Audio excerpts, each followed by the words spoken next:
The champagne was Dom Pérignon, the flowers white orchids flown in from Ecuador. The venue overlooked the Pacific, sunlight spilling through floor-to-ceiling windows that made everything look like a scene from a movie. And me? I was in the back corner, half hidden near the gift table, listening to my brother-in-law raise his glass in a toast that felt more like a dagger. "To Lizzie," he said, his voice smooth, his smile rehearsed. "Who knows the difference between people who love her for who she is, and people who..." He let the words dangle in the air, eyes locking on mine. "Let's just say some people know how to position themselves strategically around success." Laughter rippled through the room, sharp and knowing. My mother covered her mouth, pretending to stifle a laugh. My father gave a slow, approving nod. And Lizzie, radiant Lizzie in her $6,500 designer gown, laughed the loudest, head thrown back like she was in on the joke. "That dress? I bought it. 8 months of saving, double shifts, canned soup for dinner while she planned her dream wedding. All for a sister who now stood in the spotlight,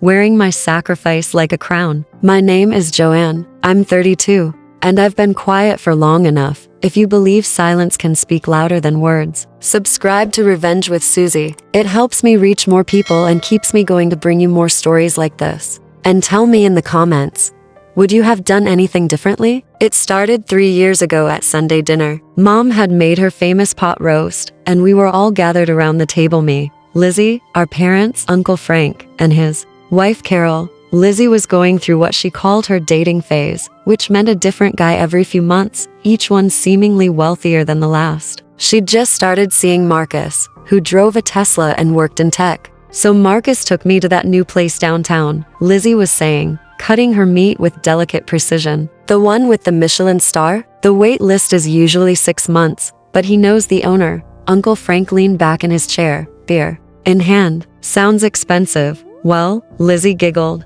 "I'm worth it." That's when Uncle Frank turned to me with that grin, the one that always preceded his attempts at humor. "Better watch out, Joanne. Your sister's got the right idea. Find yourself a nice rich guy, and you're all set." I forced a smile. "I'm doing fine on my own, thanks." Sure, he said, waving his fork. "But let's be honest, you've always been good at making friends with the right people. Remember that guy David from college? The one whose family had the lake house?" My stomach dropped. David and I had dated for 2 years. I'd loved him, or thought I did, and his family's money had never even crossed my mind until Uncle Frank brought it up. "That was different," I started. "Was it?" Carol chimed in, her voice honey sweet with judgment. "You do have a pattern, sweetie. Can't blame a girl for being strategic." The table went quiet except for the clinking of silverware. I looked around at Mom, who was suddenly very interested in her green beans. At Dad, who was checking his phone. At Lizzie, who was smiling into her wine glass like she'd heard the funniest joke. No one corrected them. No one said, "That's not fair." No one pointed out that I'd been working 2 jobs since I was 16, that I'd put myself through college, that every relationship I'd ever had started with genuine connection, not financial calculation. The absence of their defense felt heavier than the accusation itself. "Pass the rolls," Mom said finally, and just like that, the moment dissolved. But the label stuck. From that night forward, I wasn't just Joanne anymore. I was Joanne, the strategic one. Joanne, who knew how to pick her spots. Joanne, the gold digger. And somehow, over time, I started to believe maybe they were right. 6 months later, I was sitting by Grandma Rose's hospital bed, holding her papery hand while she drifted in and out of consciousness. The machines beeped their steady rhythm, marking time in a room that smelled like antiseptic and impending loss. Lizzie had visited earlier that morning, a whirlwind of perfume and energy, chattering about wedding dress styles even though she wasn't engaged to anyone yet. She'd kissed Grandma's forehead and left for a spa appointment, promising to come back soon. That was 8 hours ago. "Joanne," Grandma's voice was barely a whisper. "I'm here, Grandma." Her eyes focused on me with surprising clarity. "You're a good girl. Too good, maybe." I squeezed her hand gently. "Don't talk like that. Listen to me." Her grip tightened with unexpected strength. "Lizzie's going to need you. She's not built for hard things. Never had to be." I wanted to argue, to point out that Lizzie was 28 and perfectly capable of taking care of herself. But Grandma's eyes held mine with fierce intensity. "Promise me something," she continued. "When she gets married, and she will, that Girl's got stars in her eyes. Promise me you'll make sure her day is perfect. Whatever it takes. The request felt strange, weighted with meaning I didn't fully understand. Grandma, I promise me, Joanne. She's going to have one day when she gets to be a fairy tale princess. Make sure nothing ruins that for her. Looking back, I think Grandma knew something I didn't. Maybe she saw the cracks in our family that I was still learning to notice. Maybe she understood that Lizzie's happiness had always been the family's primary concern, and mine was negotiable. I promise, I said. She smiled then, the first real smile I'd seen in days. That's my girl. You remember that promise, you hear me? 3 days later, she was gone. At the funeral, Lizzie cried beautifully, the kind of tears that make people want to comfort you. I cried too, but quietly, in the back row, while the family friend who'd known Grandma for 60 years talked about love and family and keeping promises to the people who matter. Lizzie never knew about that conversation. About the promise. She never needed to. 2 years passed. Uncle Frank's jokes became family tradition. Every gathering included at least one comment about my strategic thinking or good eye for opportunity. I learned to laugh along, to play the part they'd written for me. Then Lizzie called me on a Tuesday in March, practically vibrating with excitement through the phone. Joe. Oh my God, Joe, you have to sit down. I was already sitting, eating leftover Chinese takeout at my kitchen counter. After a 10-hour shift at the accounting firm. What's going on? Marcus proposed. Can you believe it? We're engaged. I nearly choked on my low mean. Wow, congratulations. That's wonderful. The ring is gorgeous, 3 carats, princess cut, platinum setting. He proposed at the beach house, the one where his family has those summer parties. He had the whole thing planned with photographers and everything. She talked for 20 minutes straight about the proposal, the ring, the photographer who usually only shoots celebrities, and how Marcus had arranged for champagne to be waiting at the exact spot where he'd gotten down on one knee. I'm so happy for you, I said, and I meant it. Despite everything, I wanted Lizzie to be happy. Thanks, Joe. And listen, I need your help with something. You know I trust your judgment more than anyone else's. The compliment felt genuine, warm. For a moment, I forgot about Uncle Frank's jokes and the family's assumptions about my motives. Of course. What do you need? I found the perfect dress. It's, God, Joe. It's like it was made for me. Vera Wang. Custom beadwork. Completely one of a kind. The designer's assistant said I have the exact figure it was designed for. That sounds amazing. There's just one tiny problem. Her voice got smaller. It's $6,500. I set down my fork. $6,500 was more than I made in 2 months after taxes and rent and student loans. Lizzie, I know it's a lot. But Marcus and I are paying for the venue and the catering and the flowers. We're already stretched pretty thin. And Dad offered to help. But you know how he is about spending money on anything he considers frivolous. I did know. Dad had opinions about everything, especially about spending what he called serious money on one day. What about Mom? She thinks I should find something at David's Bridal for $300. Can you imagine? David's Bridal for my wedding. The dismissal in her voice was complete. I thought about my own wedding, the one that never happened because David and I broke up senior year, partly because his family never quite accepted me, and partly because I'd started to wonder if Uncle Frank was right about my motives. I'd already picked out my dress back then. It was beautiful, from a little boutique downtown. It cost $400, and I'd thought it was the most elegant thing I'd ever seen. I don't know what else to do, Lizzie continued. It's my dream dress, Joe. My one perfect day, you know? Grandma's voice echoed in my memory. Make sure her day is perfect. Whatever it takes, send me the information. I heard myself saying, let me see what I can figure out. Really? Oh my God. Thank you. I knew you'd understand. You're the only one who gets how important this is. After we hung up, I sat in my quiet apartment looking at my bank statements. I had $8,000. Saved money I'd been putting aside for a down payment on a house, maybe a decent used car to replace my dying Honda. I called the bridal boutique the next morning. The Vera Wang? Oh yes. That's a stunning piece. The client who ordered it changed her mind at the last minute. We've had it for 6 months, but it's such a specific size and style. Are you interested in seeing it? How much? Well, it was originally $8,500, but since it's been here so long, we could do $65. I made the appointment for that weekend. The dress was perfect. Absolutely, heartbreakingly perfect. When Lizzie tried it on, she looked like she'd stepped out of a magazine. The beadwork caught the light and made her skin glow. The silhouette turned her into a fairy tale princess. "This is it," she whispered, staring at herself in the three-way mirror. "This is the one. I bought it that day. Put it on my credit card and arranged for payment plans that would stretch the financial impact over 8 months. I ate canned soup and generic cereal. I picked up weekend shifts doing bookkeeping for small businesses. I sold my grandmother's pearl earrings, the ones she'd left me in her will. When I handed Lizzie the garment bag 2 weeks later, she cried, 'You're the best sister in the world,' she said, hugging me tight. I don't know how I'll ever repay you. You don't have to repay me. Just be happy." She wore the dress to her final fitting appointment. She wore it to the rehearsal dinner, where she showed it off to Marcus's family. She posted photos of it on social media with captions about dreams coming true and feeling like a princess. In none of those posts did she mention where the dress came from. When people asked about it at the bridal shower, she said, "My family pulled together to make it happen. We're all about supporting each other's dreams. My family." Like it was a group effort. Like everyone had contributed equally. I never corrected her. It seemed small, unimportant, but I remembered. The engagement period lasted 14 months. 14 months of parties and planning and endless conversations about flowers and photographers and whether the reception should have a band or a DJ. Marcus's family was everything Lizzie had ever wanted established, connected, wealthy in the casual way that comes from generations of good investments and better connections. His mother, Patricia, spoke in careful syllables and wore understated jewelry that cost more than my annual salary. His father, Robert, had that particular brand of confidence that comes from never having to worry about money. They loved Lizzie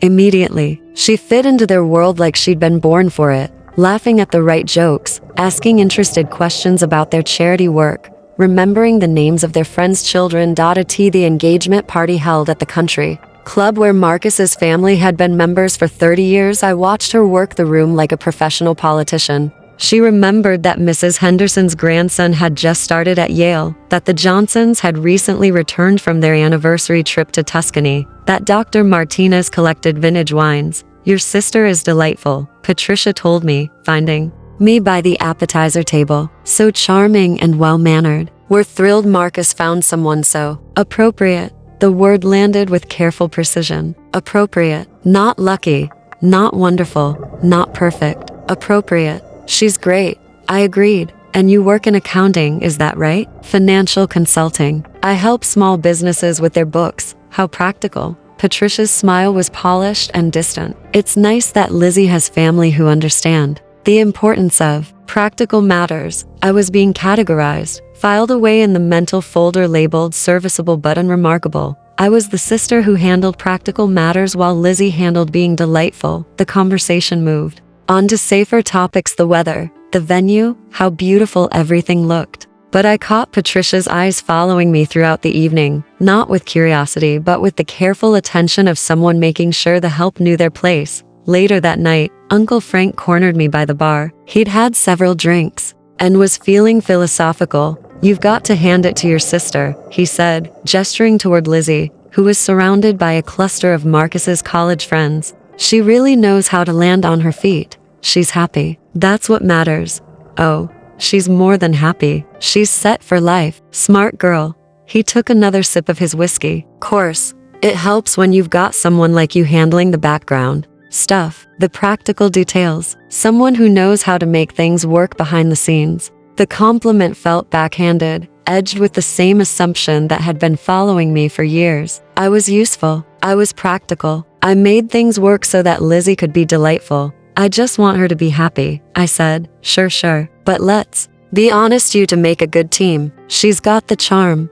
You've got the, what would you call it? The strategic thinking." There it was again. Strategic thinking. As if every choice I made, every kindness I offered, was calculated for personal gain. I looked across the room at Lizzie, radiant in her engagement party dress, a simple but elegant number that had cost $800 and which I'd helped her pick out during a Saturday shopping trip. She caught my eye and waved, her face bright with genuine happiness. For a moment, I forgot about Uncle Frank's implications and Patricia's careful categorization. My sister was happy. That had to be enough. But as the evening wound down and I helped collect gift bags and coordinate rides, I noticed something that would stick with me for months afterward. When people thanked Lizzie for the lovely party, she accepted their gratitude with grace. When they complimented the venue selection, the menu choices, the perfect timing of everything, she smiled and said thank you. Never once did she mention that I'd spent 3 weeks researching caterers, that I'd negotiated the contract with the country club, that I'd coordinated the timeline and managed the ARFs and handled every practical detail that made the evening possible. It wasn't that she was deliberately taking credit. She simply accepted praise the way she'd learned to accept everything else as her natural due. And I let her, because that's what I did. I handled the practical matters, and she handled being perfect. June 15th dawned clear and warm, with the kind of golden California light that makes everything look like a movie set. The venue was stunning, a clifftop estate overlooking the Pacific, with gardens that looked like they'd been designed by someone who understood magic. I'd been there since 6 a.m., coordinating with vendors and checking details and making sure everything ran smoothly. Lizzie's wedding planner, a terrifyingly efficient woman named Claire, had delegated most of the day of logistics to me, trusting that I would handle whatever small crises arose, and there were crises. The florist delivered the wrong shade of pink for the bridesmaids' bouquets. The string quartet was running late because of traffic. One of the groomsmen had forgotten his tie, and another had shown up already slightly drunk. I fixed all of it. I drove to 3 different flower shops until I found the right pink roses. I called the musicians and coordinated a backup plan. I sent Marcus's cousin to buy a new tie and quietly arranged for the drunk groomsmen to be seated far from the bar during the ceremony. By 11 a.m., everything was perfect. Lizzie looked like a goddess. The Vera Wang dress fit her like it had been designed specifically for her body, which in a way, it had. Her hair was swept up in an elegant chignon that showed off the vintage earrings she'd borrowed from Mom. Her makeup was flawless, done by the same artist who worked with celebrities. You look incredible, I told her, and meant it. Do I? God, I'm so nervous. What if I trip? What if I forget my vows? What if you're going to be perfect? You are perfect. She hugged me carefully, mindful of her dress and makeup. Thank you, Joe, for everything. I couldn't have done any of this without you. It was the first time all day she'd acknowledged my role in making everything happen. The gratitude felt genuine, warm. For a moment, we were just sisters again. The ceremony was beautiful. Lizzie walked down the aisle like she was floating, and Marcus looked at her like he couldn't believe his luck. Their vows were sweet and personal, full of inside jokes and promises about adventures to come. When they kissed, the entire congregation erupted in applause. I stood in the back, taking photos on my phone and wiping away tears I hadn't expected to shed. The reception started flawlessly. The band was excellent, the food was perfect, and the setting sun painted everything in gold and pink light. Lizzie and Marcus had their first dance to At Last, and watching them together, I felt something close to peace. Then came the toasts. Marcus's father spoke first, welcoming Lizzie to their family with genuine warmth. Mom cried through a speech about watching her daughter find true love. Marcus's best friend told embarrassing college stories that made everyone laugh. Finally, Marcus himself stood up, champagne glass in hand. I want to thank everyone for being here tonight, he began, his voice carrying easily across the outdoor reception area. Lizzie and I are so grateful to be surrounded by people we love. Standard wedding speech opening. I relaxed, expecting the usual gratitude and sentimental observations about love and commitment. When I first met Lizzie, Marcus continued, I knew she was special, beautiful, obviously, but also smart and funny and, well, let's just say she has excellent taste in everything.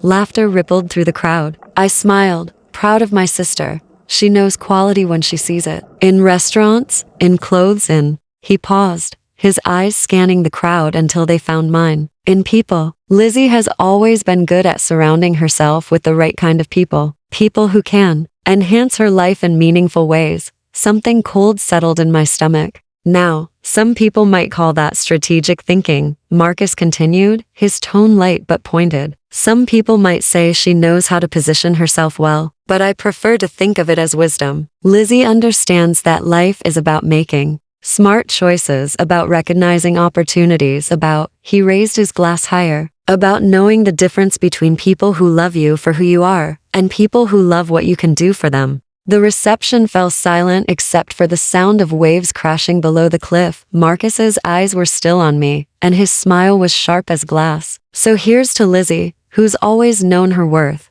and here's to all of us who are smart enough to appreciate her for the right reasons. The toast that followed was scattered and certain. Some people clapped. Others just lifted their glasses and drank, unsure of what they'd just witnessed. I stood frozen by the gift table, understanding with perfect clarity what had just happened. Marcus had called me a gold digger at his own wedding, in front of 200 guests, while my sister wore the dress I'd bankrupted myself to buy. And Lizzie? Beautiful, radiant Lizzie in her $6,500 gown? She threw back her head and laughed like it was the funniest thing she'd ever heard. The sound cut through me like a blade. Not embarrassment at her new husband's cruelty, not shock at the public humiliation of her sister, just pure, delighted laughter, as if Marcus had made the most clever observation in the world. I looked around the reception, taking in the faces of my family and friends. Mom was studying her champagne glass with sudden intensity. Dad was checking his phone. Uncle Frank was nodding like Marcus had just revealed some profound truth. And no one looked at me with sympathy or outrage. No one seemed to think that what had just happened was cruel or inappropriate. They were all complicit. They all agreed I was the gold digger who had somehow infiltrated their perfect family celebration. I set my champagne glass on the nearest table and walked to my car. Behind me, the party continued without missing a beat. 3 days later, I was still processing what had happened at the reception when my phone rang. Lizzie's name appeared on the screen, and for a moment, I considered not answering, but old habits die hard. "Hey," I said, my voice carefully neutral. "Joe." "Oh my God, I'm so glad you picked up. I have the most amazing news." Her voice was bright, excited, completely unchanged from the tone she'd used before her wedding. No acknowledgement of Marcus's speech. No apology for her reaction. Just normal. "What's going on?" "Okay, so you know how Marcus and I were looking at those honeymoon packages? The ones in Bali with the overwater bungalows and the private beach dinners." I remembered. She'd shown me the brochures months ago, describing in detail the resort that looked like something from a luxury travel magazine. "Well, we found the perfect package, but it's a little more expensive than we originally budgeted for. And with all the wedding expenses." She paused, and I could hear the practiced vulnerability in her voice. "I was wondering if you might be able to help us out. Just a small loan, maybe $3,000. We'll pay you back as soon as we get our wedding gift money sorted out." The request hung in the air between us. $3,000 for a honeymoon, after I'd already spent $6,500 on her dress, plus hundreds more on coordination and logistics and all the small costs that had added up over 14 months of wedding planning. "Lizzie," I said slowly, "I really can't. I know it's a lot to ask, but you're the only person I trust with something like this, and you know how important this is to us. It's our honeymoon, Joe, our once-in-a-lifetime trip." There was something in her tone that felt both pleading and presumptuous, as if she genuinely couldn't imagine that I might say no. And suddenly, sitting in my apartment eating leftover pizza, because I couldn't afford to go out to dinner, I had a moment of perfect clarity. So now you need the gold digger. The thought was so sharp, so unexpectedly bitter, that it surprised me. 3 days ago, her new husband had publicly labeled me a calculating opportunist who only formed relationships for financial gain. She had laughed. The entire family had accepted his assessment as truth. But now, when she needed money for her luxury honeymoon, suddenly I was trustworthy enough to approach for help. "I can't do it, Lizzie." "What do you mean you can't do it?" "I mean I don't have $3,000 to lend you. I spent everything I had on your wedding." The silence that followed was heavy with disbelief. But I thought, I mean, you always figure things out. You're so good with money." I almost laughed. Good with money. As if the 8 months I'd spent eating canned soup and working double shifts had been some kind of financial strategy rather than sacrifice. "I'm sorry," I said. "I just can't help with this one." "Oh." Her voice was small, confused. "Okay, I guess we'll figure something else out." "I'm sure you will." We hung up without saying goodbye. I sat in the quiet of my apartment, thinking about Grandma Rose's hospital room and the promise I'd made with such earnest determination. Make sure her day is perfect. Whatever it takes. Her day had been perfect. The dress had been flawless. The ceremony had been beautiful, and she'd looked every inch the fairy tale princess Grandma had wanted her to be. The promise was fulfilled, and for the first time in years, I felt something that might have been freedom. 6 months have passed since Lizzie's wedding. 6 months since Marcus's toast, since her laughter, since the phone call about the honeymoon loan. The family still gets together for Sunday dinners, but I've been finding reasons not to attend. Work projects, previous commitments, a mysterious social life that seems to have materialized just when I needed it most. Joanne's been so busy lately. I heard Mom telling Aunt Carol over the phone last week. I hardly see her anymore. There was puzzlement in her voice, as if my absence was some kind of weather phenomenon that had appeared without explanation. They don't understand the change because they never understood what came before it. To them, I was always just there, available, ready to help with whatever practical matter needed handling. Now I'm not. Last month, Lizzie called to ask if I could help her move some furniture. Her voice had the same casual expectation it always carried, as if my assistance was a given. I can't make it that weekend, I told her. What about the weekend? After? I don't think so. Joanne, what's going on? You've been so weird lately. Weird. As if having boundaries was a personality disorder. I'm not weird. I'm just busy. With what? The question was genuinely curious, as if she couldn't imagine what might occupy my time if it wasn't focused on helping her. Just life. We hung up, and she hasn't called since. I've started taking pottery classes on Tuesday evenings. I bought a new car, nothing fancy, just something reliable that won't leave me stranded on the side of the highway. I'm reading books again, traveling to visit college friends, dating someone who makes me laugh and doesn't care that I'm not strategically positioned for anything. My apartment is quiet now in a way it never used to be. No phone calls about wedding crises or family emergencies or small favors that somehow always turned into large commitments. The silence feels like space, like room to breathe. Sometimes, I think about Grandma Rose and wonder if she knew what she was asking when she made me promise to take care of Lizzie's perfect day. If she understood that the promise would cost me more than money. But I kept it. Lizzie got her fairy tale wedding, her perfect dress, her moment of absolute princess beauty. The photos are gorgeous. She looked radiant. Everyone said it was the most beautiful wedding they'd ever attended. And now I'm free. The family has started to notice my absence in the way you notice a lamp that's no longer in the corner, not because you miss it specifically, but because something feels different about the room. Uncle Frank asked Dad if I was going through something. Mom wondered aloud if I was depressed. Lizzie told people I'd become distant and kind of selfish lately. They thought quiet meant weak. They thought available meant doormat. They thought my love for them was the same as my willingness to sacrifice for them. They learned the difference. I still get invited to family gatherings. I still get calls when someone needs help with practical matters. But now when I don't answer, when I don't show up, when I say I can't help with that, they're learning to solve their own problems. It's been peaceful. I kept my promise to Grandma Rose. I made sure Lizzie's day was perfect. Now I'm making sure mine can be too. If this reminded you of someone, maybe yourself, remember that quiet doesn't mean powerless. Sometimes the strongest thing you can do is simply stop doing everything else.